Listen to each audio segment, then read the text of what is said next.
నిన్న కాస్త తగ్గి రిలీఫ్ ఇచ్చిన గోల్డ్ రేట్స్ ఇవాళ భారీగా పెరిగాయి. హైదరాబాద్ బులియన్ మార్కెట్లో 24 క్యారెట్ల 10 గ్రాముల బంగారం ధర రూపాయలు 2290 పెరిగి 1,27,800కు చేరింది. 22 క్యారెట్ల 10 గ్రాముల పసిడి ధర రూపాయలు 2010 ఏగబాకి రూపాయలు 1,17,150గా నమోదైంది. అటు వెండి ధర ఇవాళ కూడా భారీగా పెరిగింది. కేజీ సిల్వర్ రేట్ రూపాయలు 9,000 పెరిగి 1,82,000కు చేరింది. నిజామాబాద్ నగరంలోని వాసవి అపార్ట్మెంట్ లో అయ్యప్ప స్వాములకు అల్పాహార కార్యక్రమాన్ని అర్పణ ఎమ్మెల్యే ధన్పాల్ సూర్యనారాయణ గుప్తా ప్రారంభించారు. నందిపేట శ్రీ కేదారేశ్వర ఆశ్రమంలో మంగిరాములు మహారాజ్ సన్యాసి దీక్ష స్వీకరించారు. 3 రోజుల పాటు ప్రత్యేక పూజలు నిర్వహించారు. రెంజల్ మండలంలోని నీలా గ్రామ పంచాయతీ వద్ద పిచ్చి కుక్కల బెడదను నివారించాలని పంచాయతీ కార్యదర్శికి గ్రామస్తులు వినతి పత్రం అందజేశారు.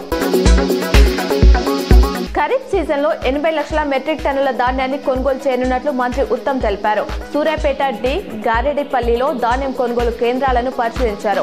ఎంఎస్పీ సహా సన్నాలకు క్వింటాల్కు 500 చొప్పున బోనస్ 48 నుంచి 72 గంటల్లో జమ చేస్తామని చెప్పారు.